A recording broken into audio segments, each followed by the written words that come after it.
Today, Janice found herself in an unusually buoyant mood. The reason being, she was just days away from her long-anticipated break. It was her final week at work, and the prospect of an upcoming vacation fueled her excitement. After efficiently completing her work duties, she made her way home, completely unaware of the surprise that awaited her. Spotting her husband's packed suitcase in the hallway brought a delighted smile to her face. She assumed he had taken the initiative to pack for their vacation. Sean, her husband, was never particularly good at packing, yet this time he had not only managed to do it himself, but also found the travel pillow something she found both amusing and endearing. "Sean, my love, I'm back," Janice cheerfully announced as she entered the kitchen, but her happiness abruptly faded upon seeing the sight before her. Sean was seated at the kitchen table, a glass of wine in hand. He was dressed not in his usual casual home attire, but as if he was ready to leave the house. "Sweetheart, what's happening? Are you heading out?" she asked, her confusion apparent. "Janice, I'm weary," Sean began, his tone somber. "I need to go now. I need some time to unwind, to rest. I'm afraid I might be depressed." Janice stared at her husband, bewilderment clouding her eyes. "Darling, what do you mean? Can't you wait just one more week?" Janice was at a loss, unable to comprehend the sudden shift in her husband's mood. "You wouldn't understand, Janice," he replied tersely. "You're always cheerful at work, surrounded by your supportive team. Meanwhile, I'm here feeling low and in desperate need of a break." Her eyes then fell on a bank statement lying on the table. To her dismay, it was clear that Sean had transferred the money they had painstakingly saved together into his personal account. Holding the statement, she said, "Sean, what depression are you referring to? We've been saving this money for our shared vacation, for our trip to the Bahamas." "I've been eagerly waiting for this day, and now you're asking me to delay it because your work won't permit you a vacation?" Sean retorted, his voice beginning to show irritation. Janice could feel her anger brewing. "I never said my work wouldn't grant me a vacation," she fired back. "In fact, I agreed with them today that this is my last week. Besides, we never set a specific date for our trip. Why would you plan your leave now, when I can't join?" "You're not being rational today, Janice," he rebuked her. "I told you I'm exhausted. I've had enough of the dreary cold weather. I need a change, somewhere warm, somewhere peaceful." "And what about me?" she demanded, feeling neglected. Sean's brows furrowed, his anger visible. She watched him pack the rest of his belongings. This wasn't some ill-conceived jest. He was serious about leaving alone, without her. "But Sean, that's not fair," she protested. "We saved that money together. If you can't wait for me, at least you should only take your share. Once I get my leave, I'll join you or go somewhere else, using my portion." Sean paused and looked at her, his face devoid of empathy. "What do you want, Janice? Do you want me to stay and have a mental breakdown? How am I supposed to divide the money? What if I run out? How about this? If there's anything left, I'll bring it back. And Janice, I have a huge favor to ask. Don't ruin my mood before the trip. I've mentally already embarked on this journey. In fact, I've booked my flight for tonight." Janice was rendered speechless by his audacity, by the fact that he had already booked his ticket for that very evening. Words seemed to elude her. Pang of hurt constricted her throat, and she retreated to her room to avoid witnessing her husband's departure. She had sensed something amiss lately. He'd been acting out of character, coming home late, initiating uncharacteristic, lengthy conversations. She just couldn't put her finger on why his behavior had suddenly altered. Janice had initially tucked away such troubling thoughts, but then the resounding slam of the front door caused Janice to startle. Did he just leave without even saying goodbye? That can't be happening, she pondered. She stepped out of the room, only to be greeted by the harsh reality that it indeed could happen. Just as she was on the brink of tears, something on the table caught her eye. Sean had left his phone behind. He had a password she didn't know, but an incoming message briefly lit up the screen, providing her enough time to read it. "I'm already at the airport, waiting for you, babe. Give me a call when you get there." Before she could process the message, the front door creaked open and Sean re-entered. He eyed Janice suspiciously, grabbed his phone, then planted a quick kiss on her cheek. "I've got a dash, love. Don't worry about a thing." Janice was momentarily frozen, then swiftly dressed and bolted out the door, frantically waving for a taxi. The ride to the airport was the longest, most excruciating journey she'd ever taken. She didn't know where to look for him, but unfortunately, they were immediately noticeable, their behavior reminiscent of smitten high school sweethearts. The woman was considerably younger than her. A gasp escaped Janice as she covered her mouth with her hand, watching them from a distance. So, this was it. 5 years of married life. 5 years of believing we were a happy family, she mused. Janice and Sean's story had begun in college. Sean was late for an English class. He was the last one to enter, and there was only one vacant seat. By a stroke of fate, that seat was right next to a very beautiful girl, Janice. Janice was a radiant beauty, so stunning that many guys felt too intimidated to approach her. This lack of attention paradoxically dented Janice's self-confidence. She started to believe something was amiss with her, so when Sean ended up sitting next to her, she was immediately intrigued by his apparent courage. For Sean, however, he saw no other choice. He felt at ease sitting next to such an attractive girl, not because he was overly confident, but rather because he deemed himself invisible to her. He believed that he didn't stand a chance, so there was nothing to lose or be nervous about. When a class discussion paired them up, Sean found a reason to talk to her. That's when he discovered that Janice was not just beautiful, but also humble and friendly. Maybe that was when he realized he could sway Janice to his favor. Sean was using their shared savings to whisk his mistress away to the Bahamas, while Janice would have to return to work the next day. She would come home to an empty house, waiting for her husband's return from his escapade. She felt utterly alone, without anyone to confide in, seek advice from, or even just vent to. Janice had grown up fatherless, a void that had always gnawed at her. She never experienced a father's guidance, love, or protection, a hollow feeling that left her feeling incomplete. People told her that as she grew older, she would overcome the absence and move on, but the opposite happened. The void magnified over time. In retrospect, she realized she tolerated so much of Sean's unacceptable behavior because she had no model of how a man should treat her. It pained her every time she mulled over this, and now it hurt even more as she found herself stranded in her sorrow with no one to turn to. One evening while she was busy stirring the pot, she called out, "Sean, could you please give me a hand with setting the table?" "Later, love," came the distant reply from the computer room as always. She sighed, dropping the subject, just as she had done countless times before. Yet the silent plea for acknowledgement lingered in the air, marking the growing distance between them. When Sean's father Robert fell seriously ill, Sean implored Janice to move in with him, expressing a dutiful desire to look after his ailing father. Robert was aging, frail, and evidently incapable of managing himself alone. But as Janice had anticipated, she ended up shouldering the responsibilities of two men instead of one. However, Janice held no resentment toward Robert. Instead, she embraced him as though he were her own father, caring for him with patience and kindness. Robert, in turn, grew exceptionally fond of Janice. He noticed, perhaps more acutely than she realized, the imbalance in the way his son treated her.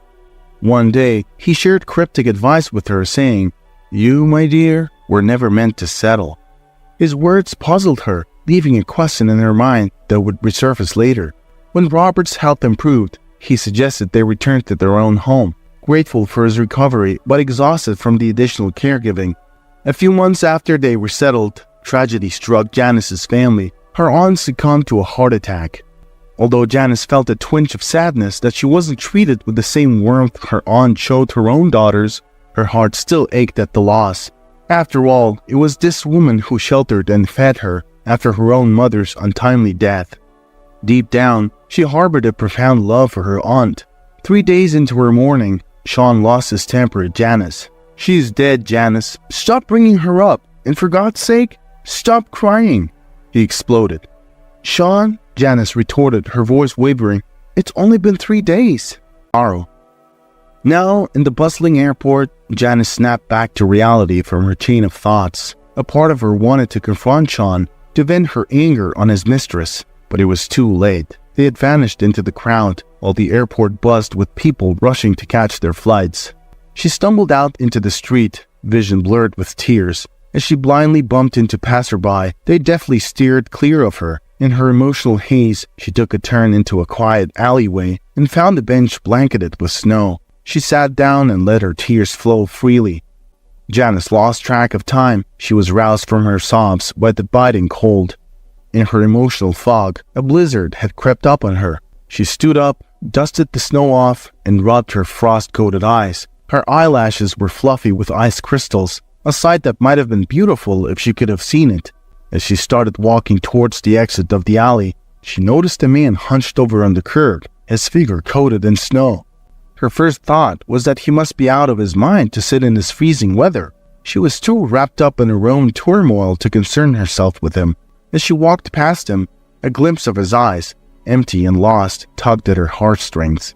On impulse, she turned back and walked over to him. She rummaged in her pockets, found some cash, and extended it to him.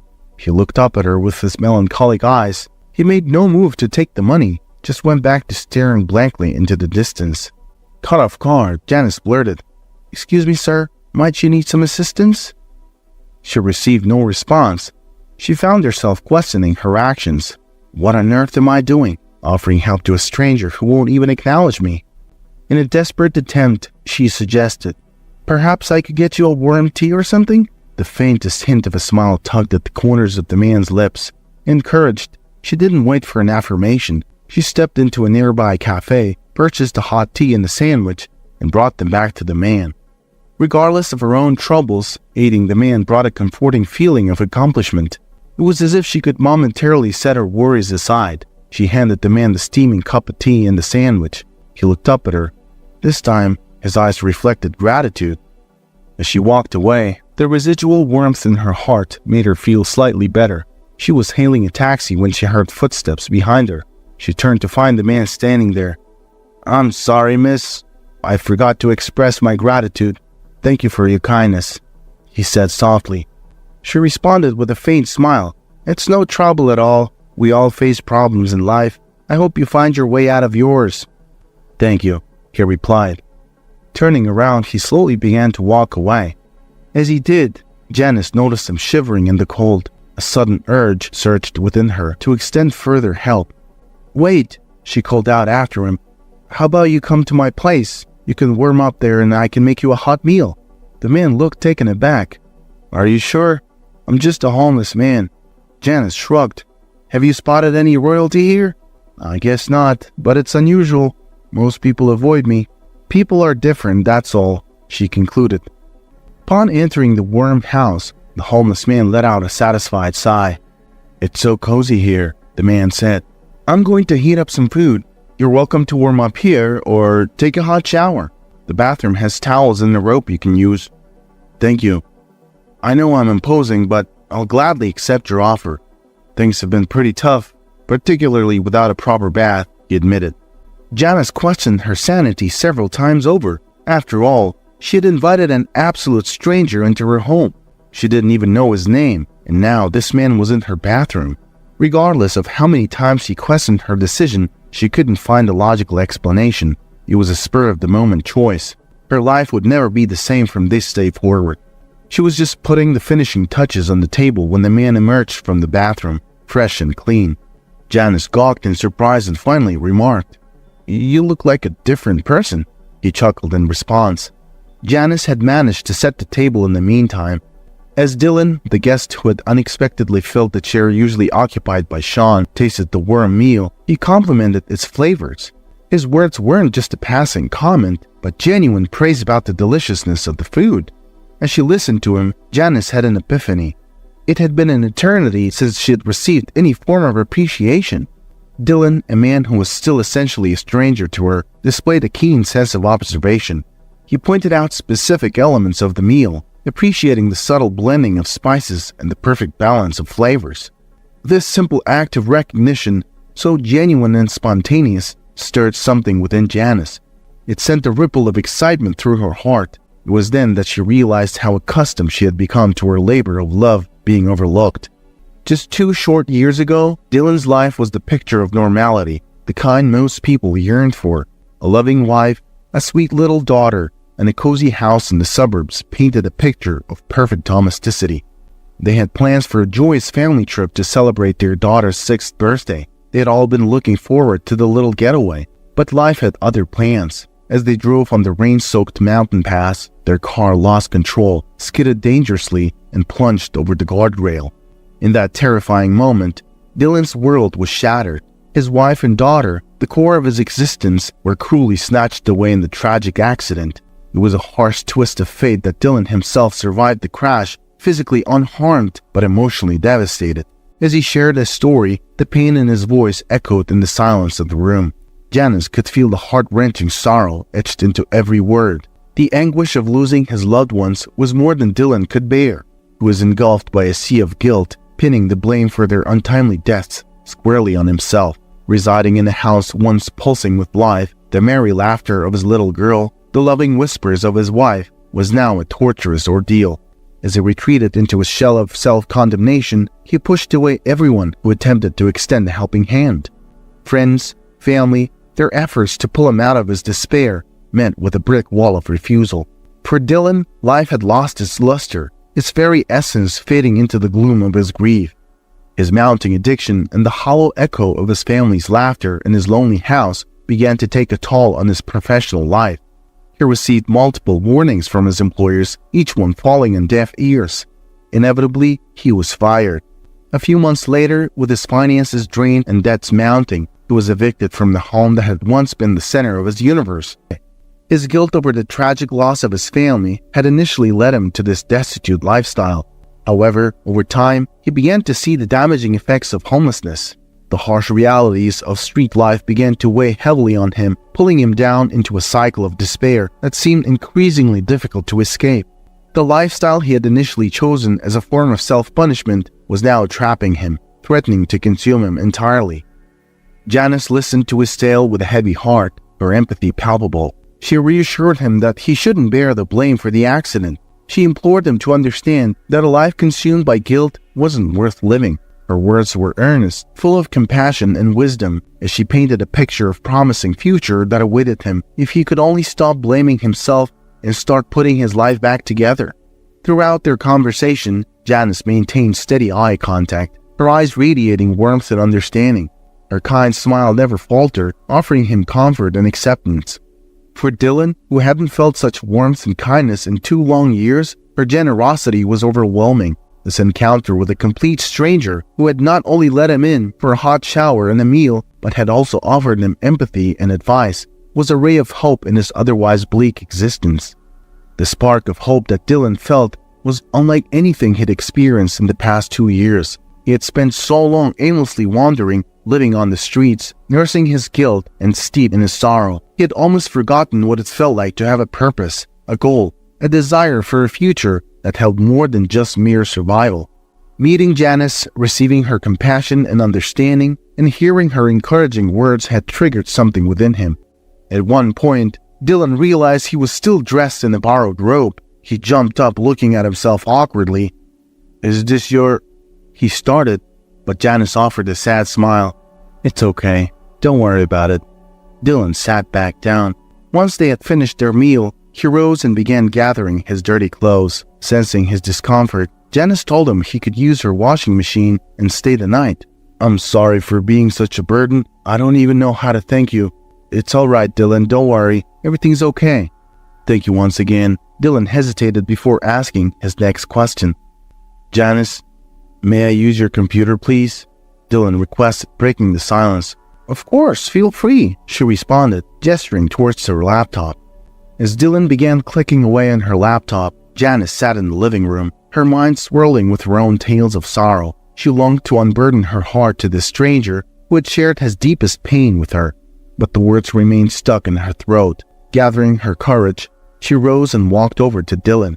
"Dylan," she started, her voice shaking slightly, "I don't want you to think less of me for letting a stranger into my home. It's just, my husband, well, I hardly know how to put it.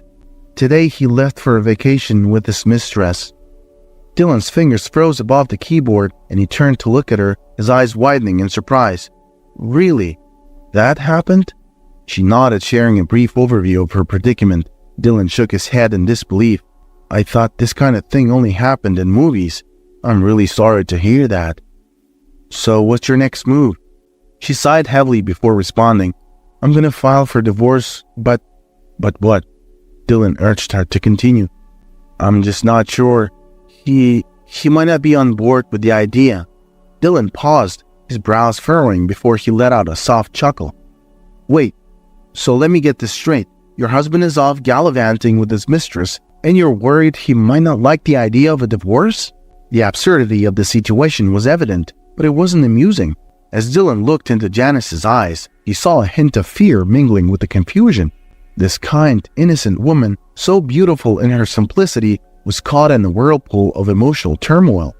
"Are you scared of him?" he gently asked. "I don't know. We've been together for 5 years and now I just don't know what to do." Dylan nodded sympathetically. "Go ahead and get some rest, Janice. We'll figure something out together." Dylan shook his head again and turned back to the computer screen. Exhausted, Janice decided to stretch out on the couch. She was awoken by the sound of her alarm clock the next morning. As she walked into the living room, she realized Dylan was gone. He had left a note on the side table. "Thank you. Till we meet again." Suddenly, the house felt too quiet. Janice was hit by a wave of unexpected loneliness. It was as if she had lost something precious. She shuffled into the kitchen to make herself a coffee. The subsequent 2 weeks passed in a blur. Janice threw herself into her work, staying late into the night just so she could return home exhausted and fall straight to sleep.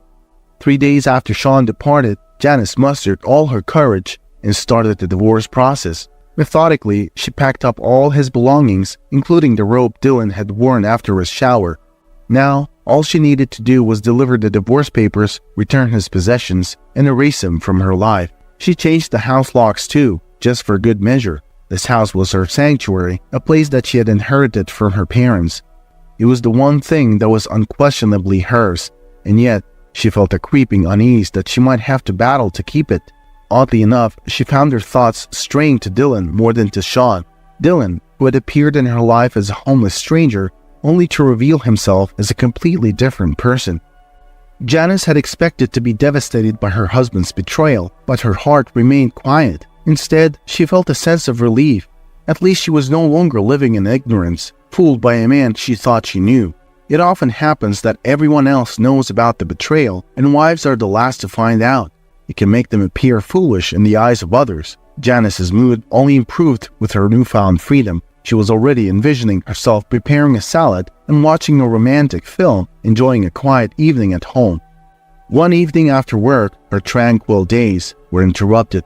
As she was approaching the house, she saw Sean pacing near the house's entrance, likely cold from the chill. She recalled having blocked his number on her phone and felt a small burst of joy that he hadn't been able to disrupt her day earlier. "Janice, what the hell is going on? What did you do to the lock? And what about my phone? Why do I have to freeze out here?" Sean demanded. Janice faced him calmly, a slight smile gracing her lips as she spoke. "I've changed the lock, Sean, and I've blocked your number." His surprise was evident, but it was short-lived. "Have you lost your mind? Who do you think you are? Hand over the keys now, and you go for a 3-hour walk in the cold. See how you like it." Janice calmly searched through her bag, causing Sean to smirk in satisfaction. She realized with a jolt how accustomed she had become to his bullying tactics and how often she had let it pass in the past. However, instead of keys, she produced a document. "Here, these are divorce papers." Sean took the papers without thinking. "Whose divorce?" he asked, bewildered. "Ours, Sean. I know you didn't go to the Bahamas by yourself. I saw you with her. You can pick up your belongings any day, just not today. Today, I don't want to see you." He took a few breaths, and when everything dawned on him, he surprisingly spoke quite confidently. "Well, guess what? You're a rat to follow me like that. Good wives close their eyes on such things to save the marriage, and you chose the hard path. I'm a young and handsome man. I'm interesting, and women approach me." Janice interrupted him. "Well, then you won't have to spend the night on the streets." She spoke while looking at the driveway. She had never seen such cars appear in their neighborhood. A convoy of 3 large SUVs quietly entered and stopped. At that moment, Sean grabbed her hand. "You're gonna do what I say. You thought you could leave me just like that? Well, you were wrong. I'm gonna make your life miserable. Give me the keys, now." He raised his other hand to strike Janice. She closed her eyes and in the next moment realized that no one was holding her hand anymore. "Janice, are you okay?" She opened her eyes. It couldn't be. It was Dylan's voice. He was standing in front of her, rubbing his fist. Behind them, Sean was struggling in the snow while a few strong guys stood between Dylan and Sean. Janice smiled. "It's you?" "Yes, it's me. I was worried I wouldn't make it in time. Any chance you have more of those delicious meals?" Dylan asked, a smile lighting up his eyes. Janice nodded, her eyes suddenly brimming with tears. Evidently, all the pent-up tension and stress had finally found a release. She buried her face into Dylan's chest, staining his expensive coat with tears. He gently patted her back, softly uttering, Hey, it's okay. Everything's okay now." Sean, who was struggling to get back on his feet, was a mere spectator in this emotional reunion. His earlier arrogance was replaced with a stunned and shocked expression. Dylan's arrival not only saved Janice from the immediate threat posed by Sean, but also signaled a turning point in her life. It was the moment when she finally let go of her past and took the first step towards a new and potentially happier life. As for Sean, he watched his whole world crumble in front of his eyes. His threats fell on deaf ears, and the realization of losing Janice began to sink in. Comfortably nestled in front of the television, Janice busied herself with brewing some fresh tea as Dylan began to reveal another part of his life that he hadn't previously shared with her. The words she had imparted to him about letting go of the past and forging ahead had struck a chord deep within him. She had unknowingly guided him towards a newfound sense of purpose and resilience. Once again embarking on the path of professionalism, Dylan returned to his previous job, to the joy and relief of his friends and colleagues who had missed his presence. As an agent for the Secret Service, he held a unique and critical role. His first order of business upon his return was to ensure Janice's safety and security, establishing a protective detail to watch over her. "You pulled me back from the brink, Janice," he admitted. "I couldn't simply overlook the kindness you've shown me." Janice looked at him in disbelief. "Secret Service, huh?" she repeated, trying to comprehend the information. Dylan nodded, sipping his tea. "Yes, I've been working there for years. When I lost my family, I lost myself too. I left everything behind and spiraled into a dark place. I couldn't even bring myself to reach out to my colleagues. But you reminded me that life is worth living, that it's possible to start anew even when it feels like the world has ended." Janice was silent, stunned. A multitude of emotions flashed in her eyes: surprise, confusion, appreciation, and something else Dylan couldn't quite identify. After a moment, she managed a small smile. "Thank you for everything." The tranquil silence that now enveloped Janice's house was a stark contrast to the turmoil that had taken place just an hour earlier. The events had unfolded so swiftly that Janice was still reeling from them. Dylan had departed without uttering any promises, without giving her any clues about his next course of action. He had simply thanked her and left. Remarkably, despite Sean's deeds, Dylan had managed to find a silver lining. In a tone brimming with sarcasm, he thanked Sean for his indiscretions. If it hadn't been for Sean's affair, Dylan would have never crossed paths with Janice. He expressed his gratitude for this unexpected, yet significant meeting, adding another layer of complexity to the day's events. 2 days passed, filled with mundane routine work and quiet evenings at home. The roller coaster of emotions from a couple of days ago had begun to subside, leaving Janice with an unusual sense of tranquility mixed with curiosity about what the future held. One evening, after a long day at work, Janice was heading back home. As she walked along the familiar route, she saw a figure that made her heart flutter. There, standing a little distance from her front gate, was Dylan. He stood tall on the gentle evening light, his silhouette casting a long shadow on the pavement. He was looking her way, a smile illuminating his face. In his hands he held a bunch of flowers, their vibrant colors a stark contrast to the fading light of the day. His appearance was significantly different from their last encounter. He was well-groomed and dressed neatly, a far cry from the disheveled man she had first met. His eyes, once haunted by despair, were now twinkling with hope and what seemed like happiness. At that moment, Janice remembered her ex-husband's father's words. "You, my dear, were never meant to settle." She now understood the meaning of his words.